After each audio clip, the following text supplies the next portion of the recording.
FTX collapse is way worse than anyone might think. Welcome to Cash Street, where cash is always king. The value of FTX on the morning of November 2, 2022 was $32 billion. Everything broke apart in a matter of minutes. Alameda Research, FTX's trading company, recently experienced a news leak. According to a CoinDesk article, Alameda Research owned $5.1 billion worth of FTT tokens, the primary cryptocurrency of FTX. This was the iceberg that would sink the Titanic, even though it appeared small at the time. FTX began to decline on November 6th. CZ, Binance's CEO, had made the announcement that he would sell $2.1 billion worth of FTT tokens. This was a war declaration. CZ had just learned that Alameda Research was practically FTX, not just a company linked to FTX. FTX would also go under if he could sink Alameda Research. As the FTT token started failing, so did worth of Alameda Exploration's resources. Countless dollars were right away removed from FTX. Officially, the bank riot had begun. More than $5 billion in assets had been taken out of FTX by the end of the 6th of November. Since FTX only had slightly more than $6 billion on hand, customers could only withdraw $1 billion in cash. Carolyn Ellison, Alameda's Research's chief executive officer, was terrified. She posted the following message on Twitter: CZ, if you're looking to minimize the market impact on your FTT sales, Alameda will happily buy it all from you today at $22. CZ was aware that this indicated weakness. He was aware that Alameda Research and FTX would decline if he continued to sell the FTT token. Therefore, CZ stated, I think we will stay in the free market rather than accepting Alameda's offer. Sam Bankman-Fried, also known as SBF, the CEO of FTX, was shocked. Within days, CZ was poised to end SBF's entire career. SBF frantically tweeted, a competitor is trying to go after us with false rumors. As the withdrawals continued, fine is FTX. Assets are acceptable. SBF was desperate, so these were all lies. He expected to stop the withdrawals now or the validity of FTX would be corrupted until the end of time. SBF added, FTX has enough to cover all client holdings to calm the crowd. Even in treasuries, we do not invest in client assets. We have been and will continue to process all withdrawals. Again, there were 3 lies in this. Insufficient funds existed for FTX to cover all client holdings. They did put money into client assets. Additionally, they would not continue to process all withdrawals. $6 billion had been taken out of FTX by Tuesday, November 8th. Users attempted to withdraw additional funds, but FTX lacked the necessary funds. Their screen numbers were all a facade. SBF was forced to comply with CZ's demands. He called CZ and made the shocking offer to sell FTX to Binance. Some called me 24 to 48 hours after I tweeted, wanting to talk. At first, I thought he would just want to do an OTC buyout to get rid of the FTT tokens we had. But then he wanted to buy out the entire company and FTX platform. CZ saw this as a new chance to become the crypto Rockefeller. By volume, FTX ranked second while Binance ranked first. He wouldn't just become a crypto king if CZ bought FTX. He would acquire crypto monopoly status. CZ was shocked, however, by a number of warning signs after examining FTX's financials more closely. SBF was deceiving the public. To comprehend the reason why CZ was so sickened by FTX's financials, we need to rewind as far as possible back to how SBF began FTX. SBF started his career as a quant trader, trading ETFs at Jane Street Capital shortly after graduating from MIT. Alameda Research was established as a result of this experience that SBF gained at Jane Street. One of the most prestigious trading firms specializing in ETF marketing is Jane Street. The goal of market makers is to buy and sell similar assets at close to market price. Jane Street would buy the ETF from the seller for $100 and sell it for $100.5. If there was a buyer willing to buy it for $100.5 and a seller willing to sell it for $100. Because buyers and sellers would be able to buy and sell ETFs almost immediately, this would provide liquidity. SBF, who worked as a trader at Jane Street, was aware at the potential of market makers to make a lot of money. While actually exchanging at Jane Road, SBF was intrigued by a sprouting an open door. The price of Bitcoin soared to almost $20,000 in 2017. SBF noticed this and saw an opportunity to apply the same strategies he had learned at Jane Street to crypto. As per SBF himself, the justification for why he needed to enter the crypto business was a direct result of his crazy craving for risk. SBF stated on the website of Sequoia Capital that he wanted to accumulate larger sums of wealth by making riskier choices. Therefore, SBF established Alameda Research, a brand new quant fund that would engage in arbitrage trading in order to satiate his appetite for risk. When you trade identical assets between different markets to profit from the difference in price, you engage in arbitrage trading. SBF saw that in Korea and Tokyo, there was a huge cost premium for Bitcoin comparative with the US. In Korea, the cost of Bitcoin was 30% higher, and in Tokyo, the cost of Bitcoin was 10% higher. Alameda Research made $20 million transporting Bitcoin from the United States to Tokyo and Korea within months. A dream come true, this. It was a safe way to make money. However, as with all money printers, everything looks great until it stops working. By the beginning of 2018, other traders had discovered the trading scheme, and the opportunity had run out. SBF needed to look for new opportunities because the money printer had gone out of business. SBF registered FTX as a business in Antigua and Barbuda in April 2019.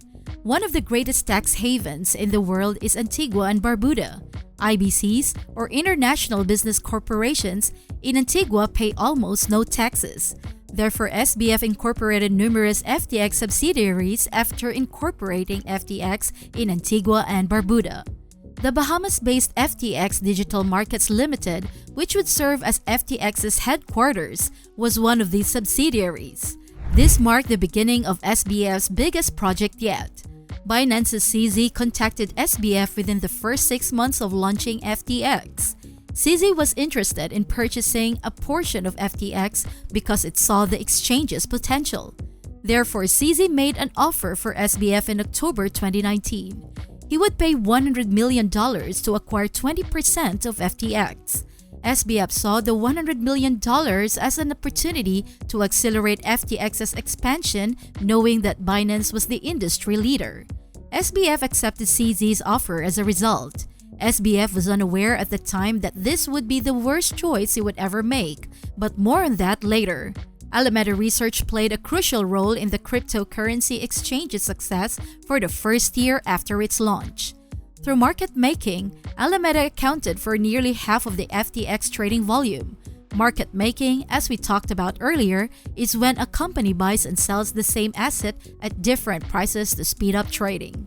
SBF was aware that FTX's dependence on Alameda was detrimental in the long run. First and foremost, the two businesses were involved in numerous conflicts of interest. Alameda's secret access to FTX's proprietary trading data would be odd if not illegal. The two businesses continued to operate as though they were one, despite the obvious conflicts of interest that would arise from such a corporate structure. However, it would be an understatement to say that these two businesses were only two separate entities.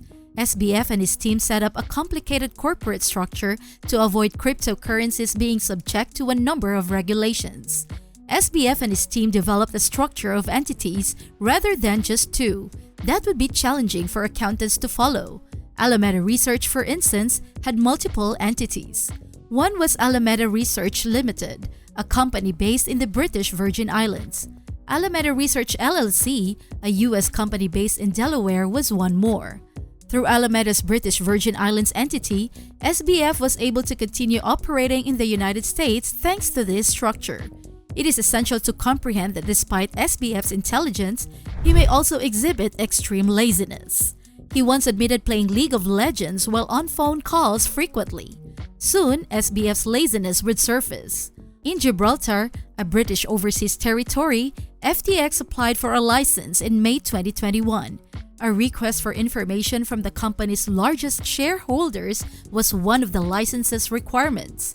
CZ was one of these shareholders. Just 1.5 years ago, he had purchased 20% of FTX. Between May and July 2021, FTX contacted Binance more than 20 times for various CZ-related information. This included information about CZ's wealth, banking relationships, and Binance ownership percentage. There was no response when FTX requested this data. SBF bought back CZ's stake for an astonishing $2 billion by July because it was fed up with the company's lack of response. This $2 billion was paid in cryptocurrencies. The FTT token, which is the FTX token, was used to pay for a significant portion of that $2 billion. As a result, CZ would have a terrifying advantage over FTX in the future. Caroline Ellison, SBF's alleged romantic partner, was appointed CEO of Alameda Research in July 2021. Caroline had been recruited by SBF from Jane Street, and they were confident that she would succeed in running Alameda. Given Caroline's consistent use of amphetamines, also known as Ritalin or Adderall, this was a terrible choice. Caroline also made it clear to the public that she only used elementary school math. "I didn't do much math. A lot of elementary school math, like arithmetic and probability, were used, but I didn't really use any of the more advanced concepts I learned in college." Caroline's inadequacy would uncover itself in under 1 year of being named as chief of Alameda Exploration. SBF wanted retail investors to join FTX at this time. Getting into the top crypto exchange rankings was one of the primary ways to accomplish this. SBF needed to establish its credibility because FTX was a relatively new company. SBF agreed to have an accounting firm audit FTX in order to accomplish this, but not just any accounting firm. SBF made the decision to collaborate with Prager Metis, the first metaverse accounting firm. Yes, it was the first metaverse accounting firm. Prager Metis was known to work in Decentraland, a metaverse where individuals trade virtual land. The Decentraland Baby Dolls, a group of metaverse dolls that would dance in the Decentraland dollhouse, was sponsored by Prager Metis as well. Although it may appear absurd, SBF considered this to be the ideal opportunity. SBF would easily pass its audit if it hired an incompetent auditing firm. SBF made the announcement via Twitter in August 2021 that FTX and FTX US had passed GAAP audits. SBF's deception was accepted by the entire crypto community. How could FTX be fraudulent if it had passed an audit conducted in accordance with US GAAP? As well as passing a review, SBF likewise affirmed under the watchful eye of legislators in December 2021 to work on the oversight of crypto. He talked about how FTX had a risk monitoring system that was stronger than the traditional financial infrastructure in his opening speech. In contrast to the traditional financial ecosystem, where risk accumulates overnight, separate missed risk models are required for weekends, overnight activity, and holidays, and hours or days can pass without the ability to mitigate system risk. And our risk engine is a 24/7 risk engine. Many investors trusted FTX as a risk-free exchange because SBF not only passed a GAAP audit but also testified. However, FTX would soon encounter significant obstacles that would ultimately reveal the company's truth. Voyager and Celsius, two major crypto players, abruptly went out of business in May and June 2022. Alameda Research suffered significant losses as a result of its significant exposure to Celsius and Voyager. Alameda would go out of business if it didn't get some capital because the company had a lot of debt. Alameda couldn't be saved easily, but SBF wanted to save it desperately. One option was against the law and would violate FTX's promises. Customers' assets valued at $16 billion was supposed to be backed 1:1 by FTX. As a result, every customer deposit ought to have been backed by actual US dollars. SBF was aware that transferring these funds to Alameda would violate his promises. In fact, if everyone withdrew their funds from FTX, it could result in bankruptcy. The issue was that FTX and Alameda were so intertwined that if Alameda went under, so would FTX. In June of 2022, it was accounted for that Alameda was the greatest contributor of stablecoins on FTX. FTX would lose its largest depositor and possibly go under as well if Alameda went bankrupt. Therefore, SBF loaned Alameda more than $10 billion, or more than half of FTX's customer deposits, to save his two businesses. In a normal firm, such a humongous exchange would caution the inward consistence group. SBF had the solution though. A backdoor would be used by him. A secondary passage is the point at which somebody sets up unlawful bookkeeping programming to move cash without setting off cautions to inward consistence and examiners. Utilizing a secondary passage, SBF had the option to move assets without cautioning the consistence group. So rather than the FTX consistence group being informed, just SBF, Caroline Ellison, and two other FTX leaders were settled unmindful of his choice. The crypto lending platform BlockFi was also in trouble in June 2022. Once more, BlockFi was widely known to Alameda. SBF decided to grant BlockFi a $250 million credit facility rather than letting Alameda bear the losses. SBF further strengthened its credibility by signing the Giving Pledge in the midst of the entire ordeal. The Giving Vow is a responsibility from very rich people to offer a large portion of their abundance to charity. SBF's signature on the pledge demonstrated to others that he was not only committed to the crypto industry for the long term, but also held a high moral standard. He was even referred to as the world's most charitable billionaire by some. Okay, the man next to me is the world's most generous billionaire, and I found him. For the next few months, FTX and Alameda experienced no problems at all.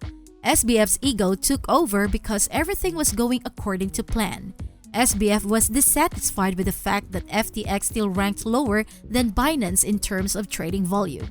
While SBF's record was almost entirely clean, several federal agencies were looking into insider trading and money laundering at Binance. SBF commented on CZ's legal woes on October 29. Excited to see him repping the industry in DC going forward. He can go to Washington, DC, right?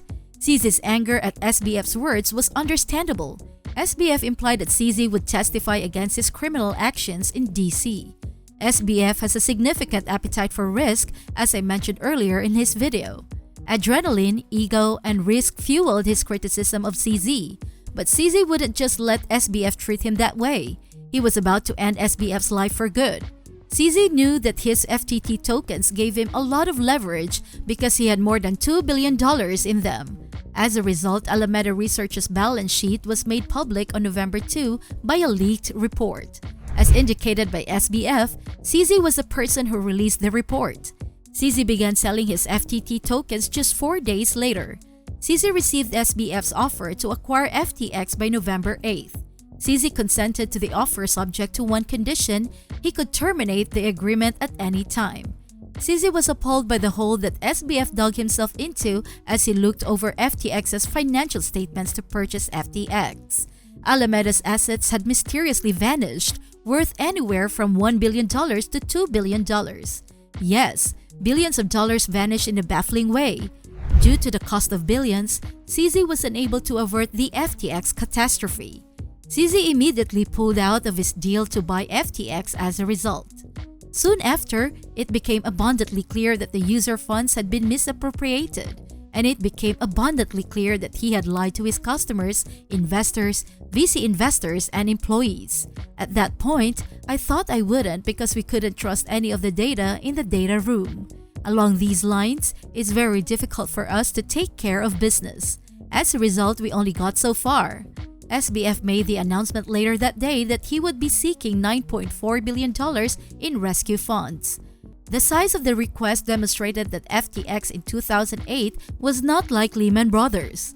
Lehman Brothers was a relatively stable company that was in the wrong place at the wrong time. Lehman was not FTX. FTX was fraudulent. Similar to Enron in the 2000s, it was. SBF made various lies about FTX's activities, and all of this went inconspicuous due to SBF's underhanded strategies. For example, on the grounds that FTX was situated in the Bahamas, SBF had the option to pull off having problematic monetary records. When it came to catching FTX's questionable behavior, the Bahamas lacked the appropriate oversight. Additionally, it received numerous international subsidies, one of which was FTX US. SBF said on November 10 that FTX US was fine and 100% liquid. FTX US should be a different element from FTX Global. SBF asserted that FTX US was unaffected by FTX International due to its independence. Again, this was a lie. SBF abruptly initiated Chapter 11 bankruptcy proceedings against FTX, FTX US, and Alameda Research just one day later. For many FTX users, the bankruptcy filing of FTX US was an outrage. SBF had quite recently expressed that FTX US was totally fine the other day. It appeared as though nothing could get any worse while everything was falling apart. A mysterious hacker began to exploit FTX on the same day that the company filed for bankruptcy. Suddenly, more than $600 million was taken from FTX's cryptocurrency wallets. This included several well-known tokens, including $4 million in Tether, $215 million in Ethereum, and $48 million in DAI, $44 million in BNB, and $4 million in Tether. Even though a number of FTX employees have stated that they do not recognize these transactions, this does not rule out the possibility of an inside job causing the hack. It's possible that an FTX insider stole hundreds of millions of dollars. Until the authorities discover the identity of the hacker, this will continue to remain a mystery. Numerous regulatory implications will result from the story of how FTX was an unprecedented event. The failure of SBF demonstrates how destruction will ultimately result from ego, greed, an insane risk appetite, and questionable ethics. If you like this video and would like to see more of it, please like it and subscribe. I hope to see you at the next one, and thank you from Cash Street, where cash is always king.